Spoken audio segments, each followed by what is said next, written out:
a new title on her resume, and this title is co-owner. Co-owner. It sounds good. It sounds It's got really a nice good. ring to it, doesn't it? Because normally, and it's still a badass title, normally it's executive chef. Yep. Now we put in the promo post, executive chef and co-owner. I love it. I love it too. She's brought with her someone who I already can tell is a rock star, Alicia Whitestone. Hi, You how are came you? in, and as soon as you came in, I was like, this is someone who gets stuff done. Like, Oh, you're thank on you. your game. Is that fair? Oh, yeah. Yeah, On her game. I'll take that. You'll meet Alicia, guys, here on the show. We got Scott Aaronworth watching in Virginia Beach. I think the biggest foodie in Charlottesville is an attorney from Virginia Beach who patronizes restaurants all over Charlottesville in what he calls foodcations. When he comes for 4 or 5 days, spends thousands of dollars, and eats at restaurants like Mockingbird, also Junction. A lot of comments coming in. We'll welcome the newsroom at NBC29 to the program. Give the show a like and a share. We're live on all social media channels known to mankind. Judah Wickower, we can start the program when you are ready, sir.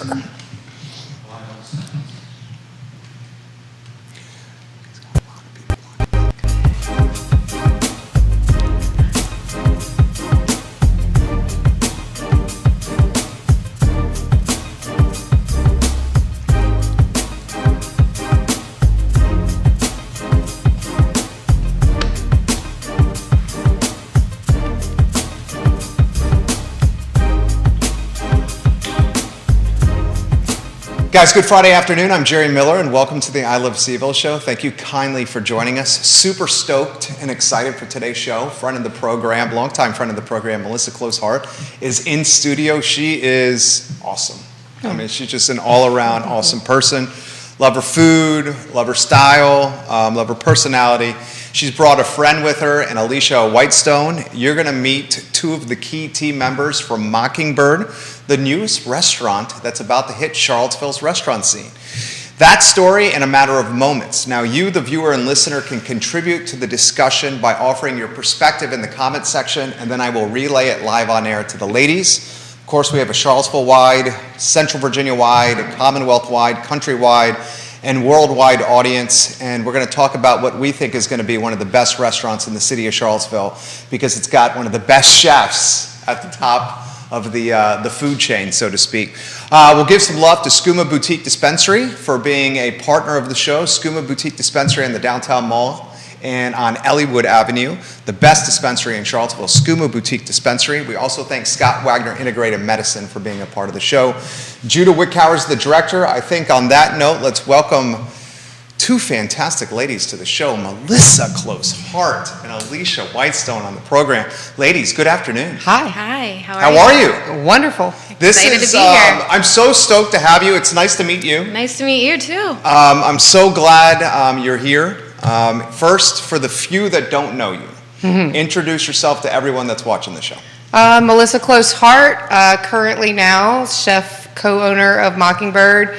Most recently, we were of Junction, and I spent 15 years at Barbersville Vineyards at Palladio Restaurant, and before that, kind of traveled the country, working restaurants.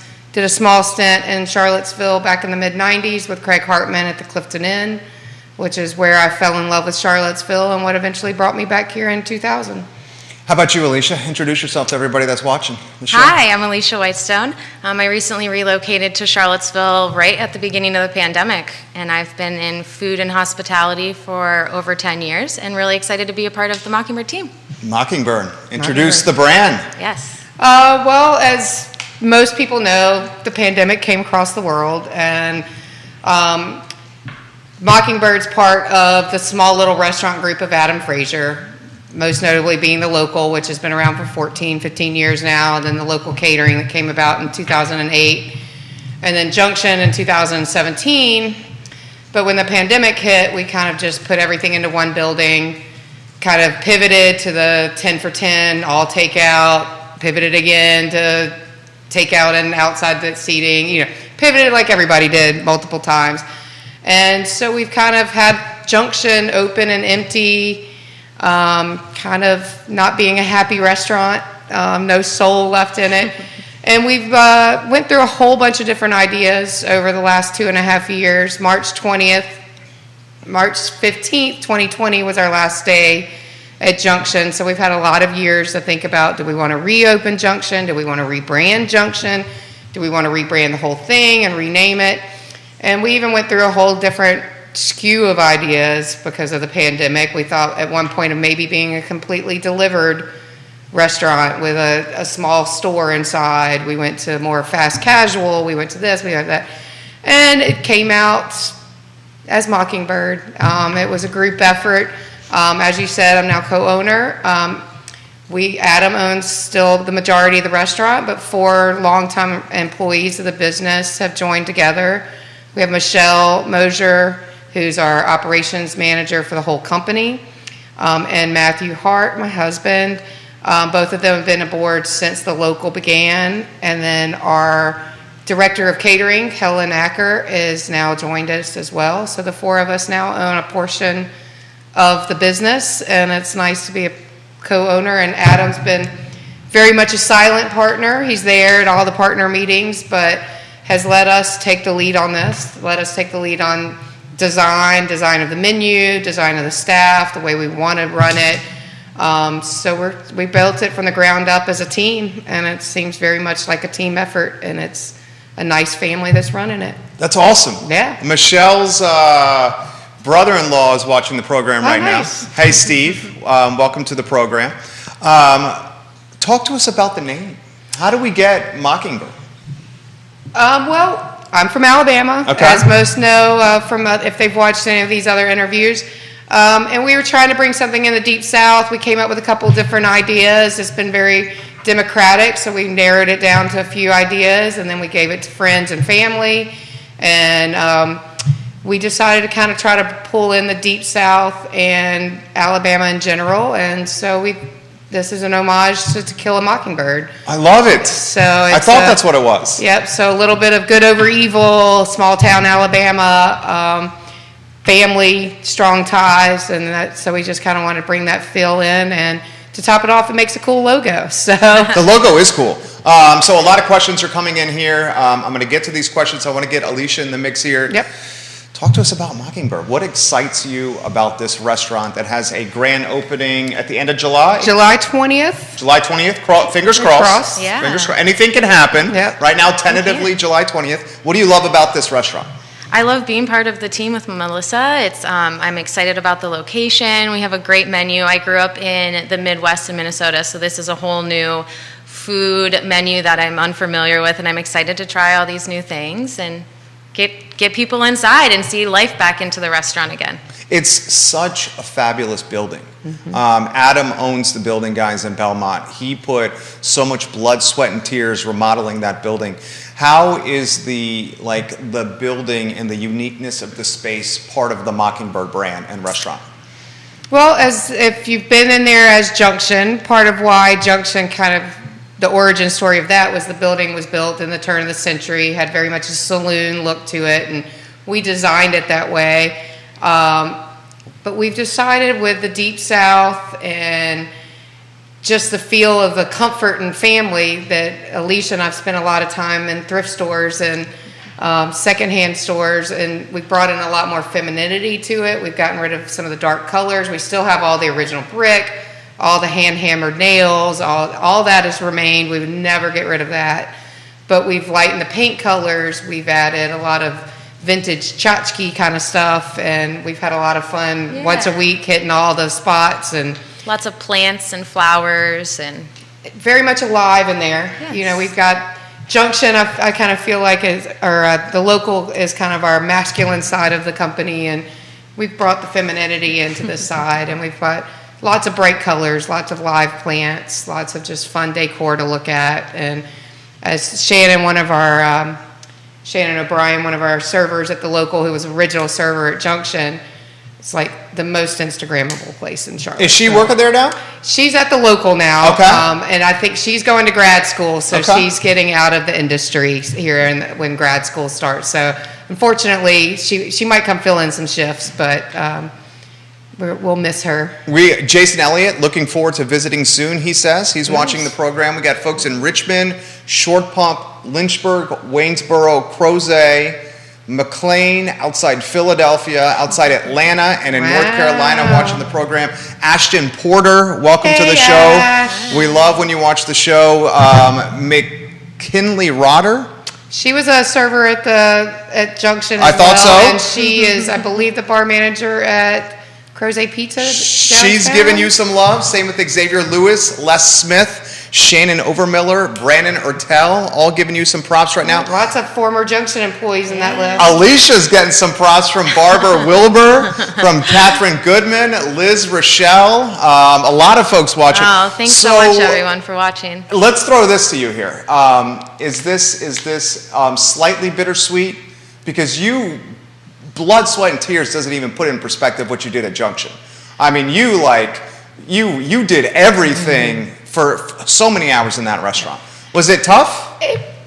It's a little bittersweet, but in all honesty, this is... Well, you're an owner now. Yes, A, owner, and B, if you'd asked me 10 years ago in an interview, what's your 10-year plan? This is my 10-year plan. And a lot of good's happened in my life, about everything, that hit my 3-year mark this year. I was going to ask you. 3 years sober, and to be opening a restaurant, opening it right, and opening it as an owner is a proud moment for me and a part of my life that I'm just super excited. I miss Junction, but don't be surprised that we're going to be very specials driven at Mockingbird, and I don't know, the shrimp enchiladas might slide in as a daily special. You're getting these questions. Is literally about the menu? Is it queso fundido? Is that going to be on the menu? Is that going to be a special? Scott's asking. He's going to drive from Virginia Beach if you say it's on the menu. If he calls me 24-hour advance, I might make him a small batch. But no, we're really. You heard that, Scott? We're trying to steer away from the Southwestern, at least in the beginning. And I mean, we're really pulling in the Deep South, Gulf Coast. I want to try to bring in some more Gulf Coast type seafood, like get in actual Gulf shrimp or amberjack or just different fish that you don't necessarily always see in Delmarva or low country types cooking. So I'm just bringing, we've kind of tagged it, we're feeding everybody's soul with our Southern charm and the Virginia bounty. So that's what we're striving to do. But don't be surprised if some old Junction favorites don't show up eventually. But we're going to start off strong with the Deep South roots and take it from there. We got multiple people asking. Alicia, we'll get you in the mix here. And John Ball, we'll get to your comment. Shannon Overmiller, we'll get to your comment. Paul Stalinik, I'm sorry if I'm messing your last name up, Palma. We'll get to your comment as well. What everyone's saying, give us the menu. You have photos, right? All right, so Judah's going to put the photos on. You guys take the show over. I'm just going to salivate over what you guys are talking about. Well, Alicia can start with some bar stuff. Yes, so I don't think we actually have that bar menu up yet. So yes, actually doing a cocktail tasting later today. So a lot of local drafts, some fun new wines, great light drinkable stuff for summer that pairs well with our nice southern menu, and we're really excited about it. I'm excited. Using a lot of local spirits and some fun new wines that people don't know about in the area, and we can't wait to have you all come in and try it out. We can't wait. Melissa, the show is yours for that food. Do we have the menu up? I can't. Yeah, he's showing it. Right. He's rotating. So if you're seeing it up there, Low and Slow is going to be the name of the game for a lot of this. I kind of want to take some Southern classics, like say fried green tomatoes and pimento cheese. You see a lot, but I want to take it a little more elevated. We're going to do a whipped pimento cheese, some caramelized onion jam. I've got shrimp and grits. I'm taking a couple different ideas. If anyone's familiar with NOLA style barbecue shrimp, which isn't a barbecue at all, but you cook shrimp in a cast iron skillet with Worcestershire and brown sugar, lots of garlic, lots of black pepper, lemon juice, and hot sauce. And we're going to turn that into the shrimp and grits with a really dark roux. So it'll be kind of gumbo-like, kind of shrimp and grits-like. So it just gives it a little bit more elevation to what I would normally do. That sounds awesome. We've got a chicken and waffles going on that we're going to make our waffles. We're going to do pearl sugar Belgian waffles to order. We're also offering that one in a gluten-free choice where we're going to have chaffle, which is the cheese and eggs, along with a Korean-style fried chicken. So it'll be cornstarch tempura. So completely gluten-free. We wrote the menu from the beginning to the end because Southern food can be very heavy, very pork-centric. It's been really hard not to put bacon or ham hock or belly in everything. So I'm trying to take some items and make sure that they remain vegetarian or gluten-free. So we have all those options. We have 2 fryers. We're going to have a fryer that's completely gluten-free. So we have availability for celiacs. In fact, I was working on the menu with my sous chef before I got here, who's Alex Strom, for all those that know him out there, Strom. So He's talented. I'm so happy he came aboard. In fact, he left for a little while to go to upstate New York, and when he left, he was like, if you ever open a Southern restaurant, I'm coming to be your sous. And you did. The day we started, or the day we decided what we were doing, he walked into the local for dinner, and unbeknownst to him, I was like, so, got a job for you. And 6 months have gone by, and he's stuck by me, which has been hard in this time of dangling carrots and labor shortages, and I'm happy that he's stuck by. And we've been doing food recipe development all week, and we work so well together, and we have the same cooking style and the same dance moves in the kitchen, everything. So I think it's just going to be a great team. But we've been working on the menu today, and he looked at one of our vegan, gluten-free entree choices, going to be a cauliflower country fried steak. So we're taking the whole flavors that you would get from a cubed steak that you bread and deep fry, but doing it with cauliflower, doing it gluten-free, making our own really rich veg stock to turn into a gravy. And Strom says, I think I would even order that. He's like, most vegan dishes on a menu, you're kind of like, sounds all right, but there's nothing special about it. So we're really trying to make sure that we reach all the different parts of the community with the menu, but still holding that general seed of the soul of soul food from the Deep South. I love it. Scott Aaronworth literally just said, all right, you have me. I'm coming up in September for all this food. I'm going to be there for the chicken and waffles. Put me down. I'll call and make reservations this month. You just booked a party on the show right here. Well, Resi, we go live on Resi July 8th, and I believe we'll start being able to take reservations by the 10th or something around that point. Yep. And so we will be on Resi if for any online Yeah, and check us out on Instagram and our website as well. If You're doing a hell of a job with the content. Oh, thanks so much. People are asking about brunch. We discussed brunch. Brunch. Because Junction had a great brunch. Junction had a great brunch. The people that came loved it.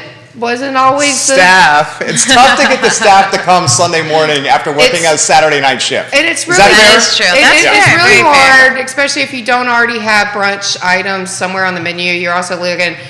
You get some people that think, brunch is where you throw away all the stuff you want to get rid of by the end of the week. But it's not. You want the best, freshest ingredients. And if you're not using those products somewhere else, it becomes difficult. We've actually discussed, we want to do like quarterly brunches and have a theme to them, like Harper Lee's birthday or a summer solstice brunch or something, and just have really fun, creative brunches a couple times a year. And maybe do like some music out on the slab and have a big theme to it and have a theme to the food and have it more of an event than having a weekly brunch. Make it a celebration. Because like I was saying, with the staffing shortages you have nowadays, it's really tough to be able to spread everybody out. And well, Junction, the Mockingbird restaurant, and I think you have family watching. Is Catherine your family? Catherine Goodman? Yes, Catherine Goodman. That's my sister. Her sister's watching. She says, yum, I'm ready to try everything on the menu, even the vegan dishes. And she has an emoji with that comment, the vegan dishes. Jason says, I'm glad you brought up the vegan dishes. I was just about to ask you. In fact, there's a lot of comments coming in. So let me acknowledge some of the viewers and listeners, and then I'll ask you this question.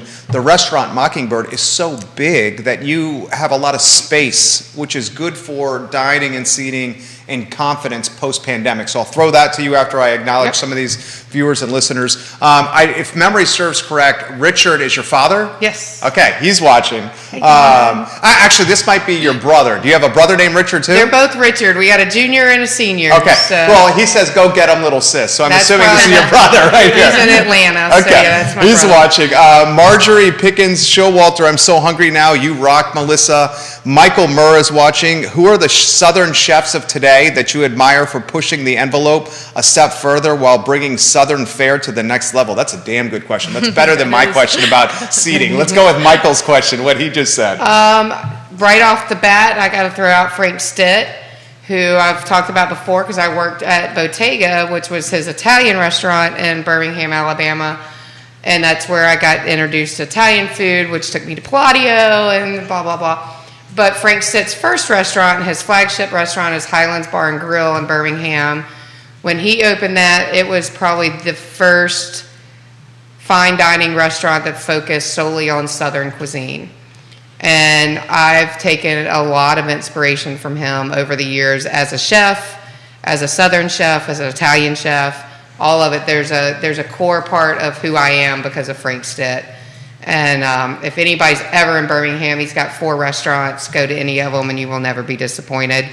But that's probably where most of my Southern inspiration comes from. And then my grandma and my mom, that's, and Craig Hartman, obviously, is my chef Papa, but he always said you cook like you're cooking for your grandmother. And that's what this type of food brings back to the memories for me, is Sunday dinner with my Papa, my granny, the food my mom made. All this is hearkening back to my childhood and just makes me happy. It makes us happy too, because your food is very, very good. Jenna Hart. My sister-in-law. Can't wait to try everything. We love you, Mel. Shannon Overmiller.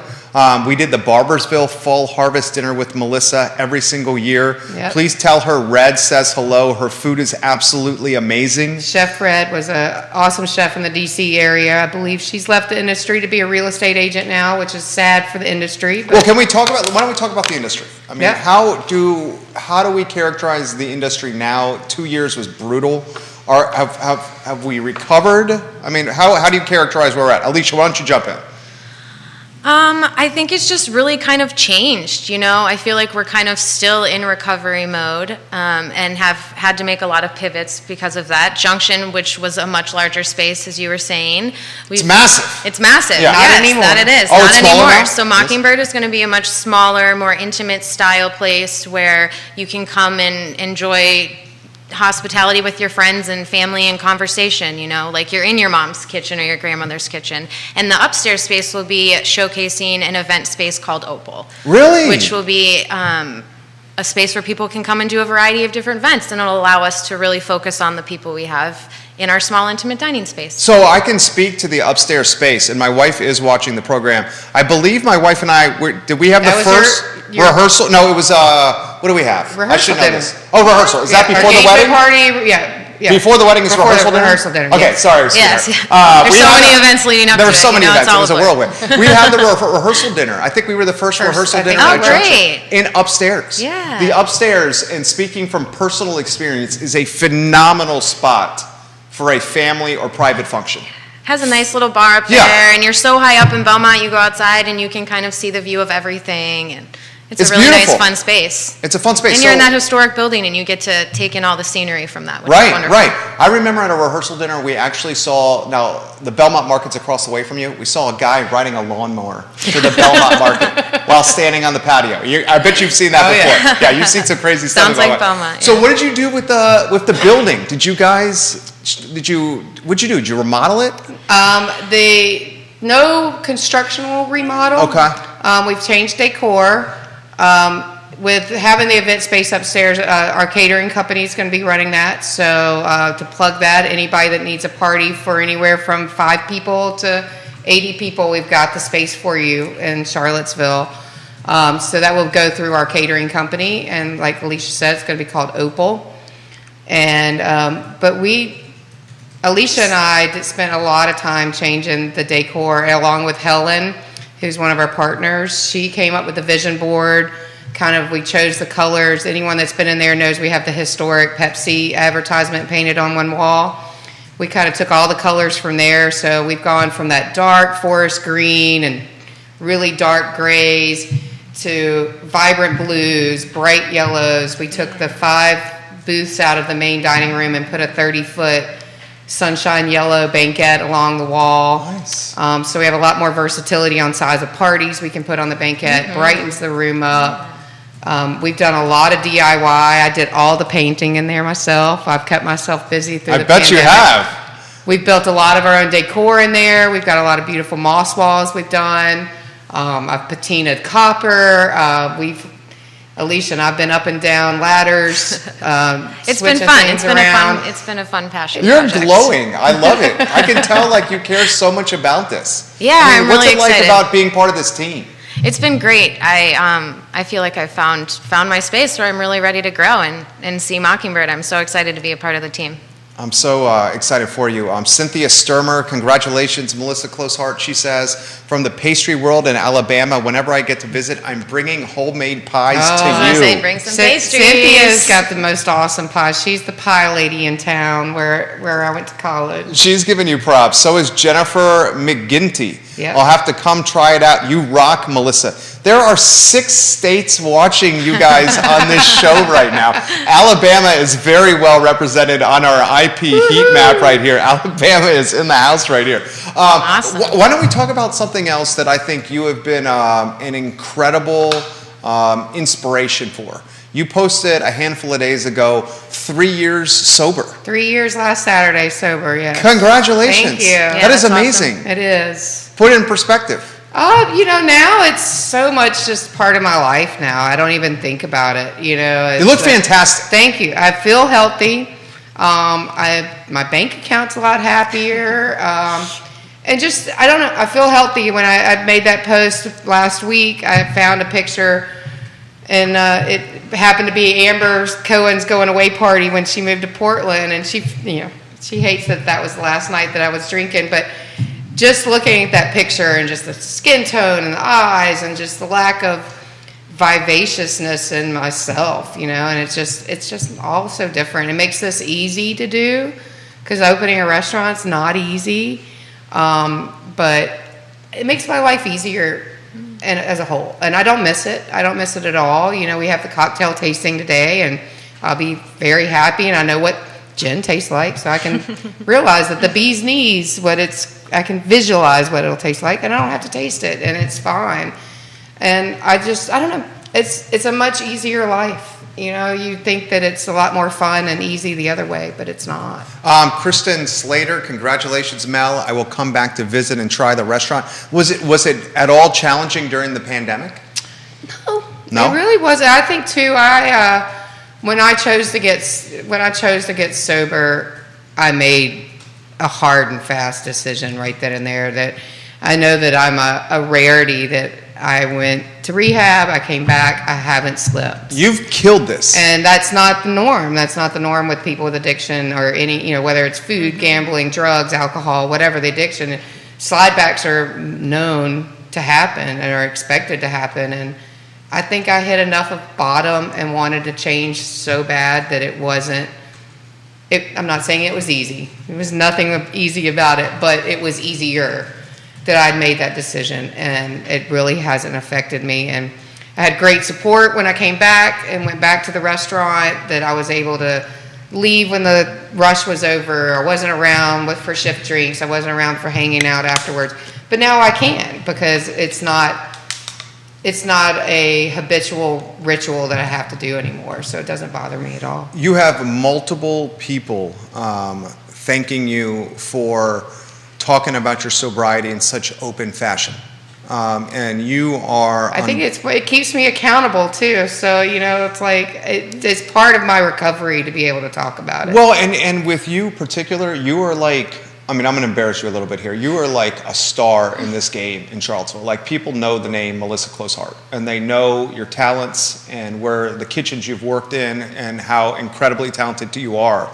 So for you to be so open in this journey is inspiring to folks, because you have notoriety. Like, you are an established name in culinary in Virginia. No, it's true. Everyone who's listening to the program would agree with this. Do you at all, are you at all so open about this to inspire others? Does that come? I would hope so. It's part of recovery is helping people. You got a lot of tools in your toolbox, and one of them is to help people. I couldn't have done this without all the help of the people that I went to rehab with, all the people that helped me get to rehab. all the people that have helped me after.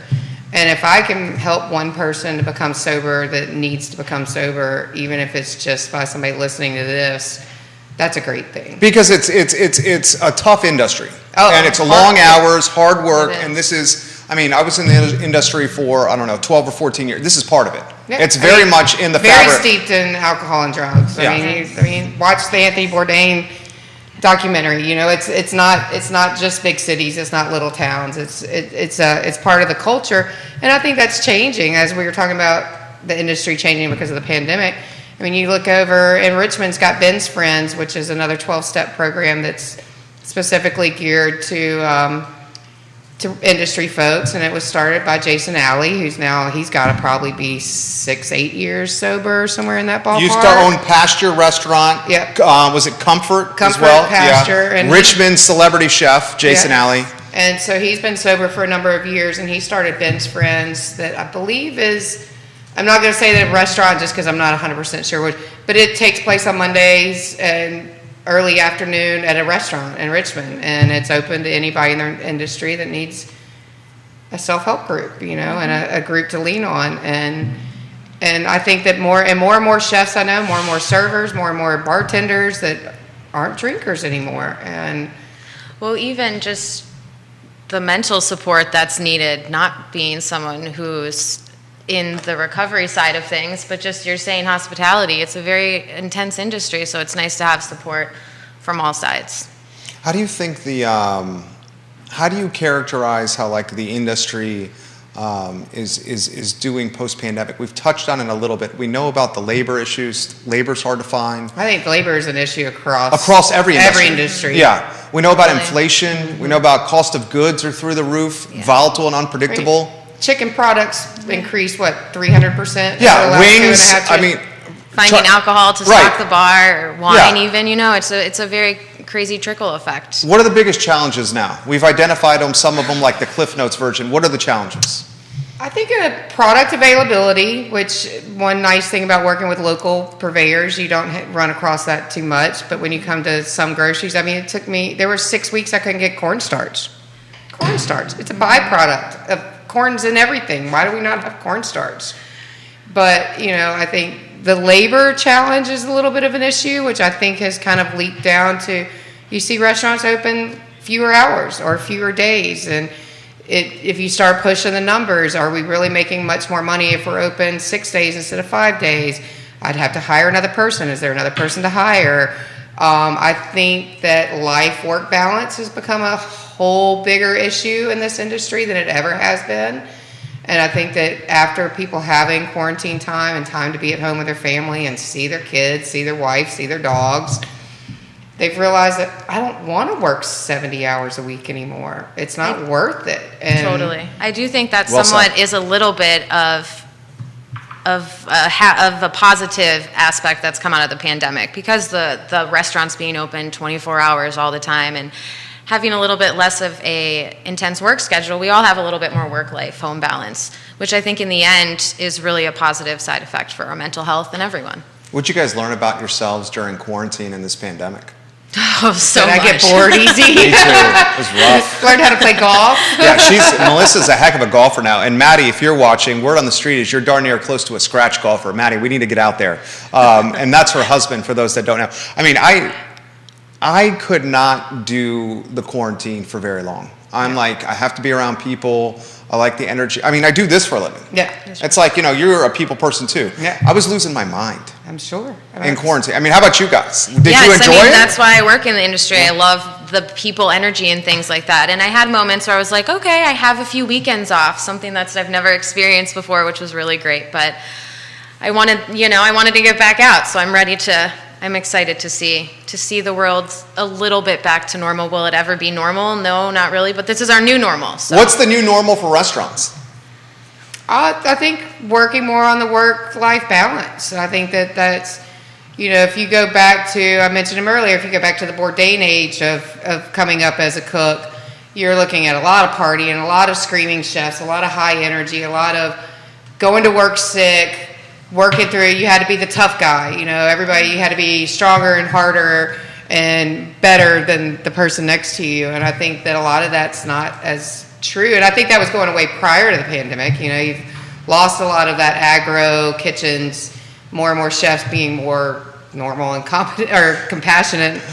And I think that was intensified by the pandemic, not coming to work sick. I mean, I can't tell you how many times in the past that, you know, I'd be sick as a dog and probably shouldn't be cooking people's food. Right. And now that's just, especially with anything that's got a fever or any of that, you're pretty much obligated to stay home. And it also just, as she was saying, you have a better mental stability. Happy employees make happy food, and happy food makes happy customers. And I think it trickles down in the whole atmosphere of the 100%. restaurant. If you got happy servers, I mean, it's just, you want it to be comfortable. You want to be happy. We spend more time of our waking hours at our jobs.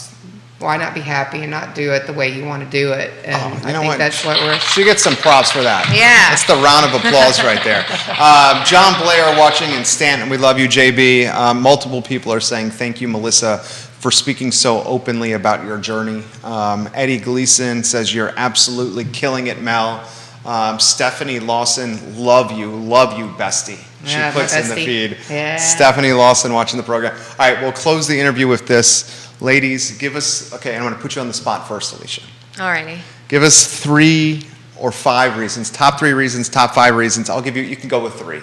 Why we should all hit Mockingbird and just make the grand opening absolutely freaking bananas for you guys. Because I have a feeling that's what's going to happen. Now, these ladies want the grand opening to go well, but I'm sure they're thinking inside, they're like, please let us figure out this restaurant first.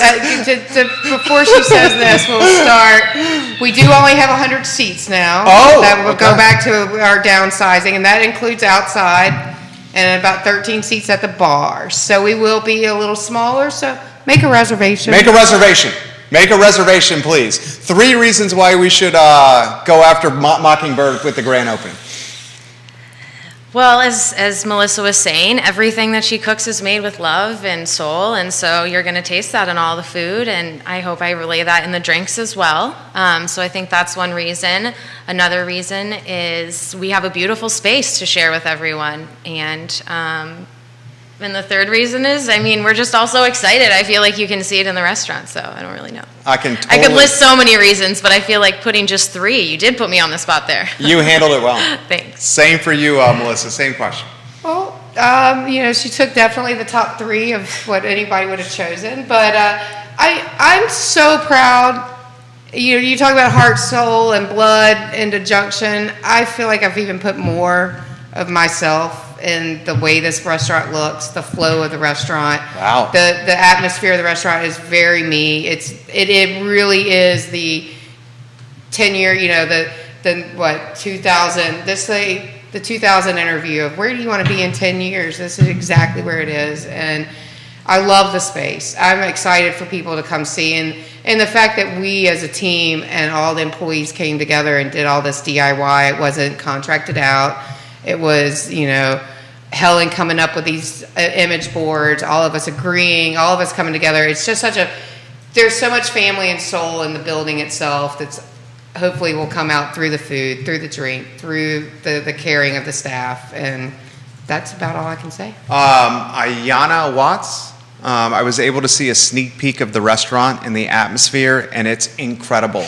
All the good vibes are present. She's going to be doing our chalkboard art, so she's one of the team as well. Well, she says the good vibes are certainly present. Guys, this restaurant is going to crush it. I just met Alicia today, and I can already tell that she's awesome. I've known Melissa, I want to say, for close to 10 years. 10 years, at 10 least. years. And she is freaking amazing. Her food is amazing.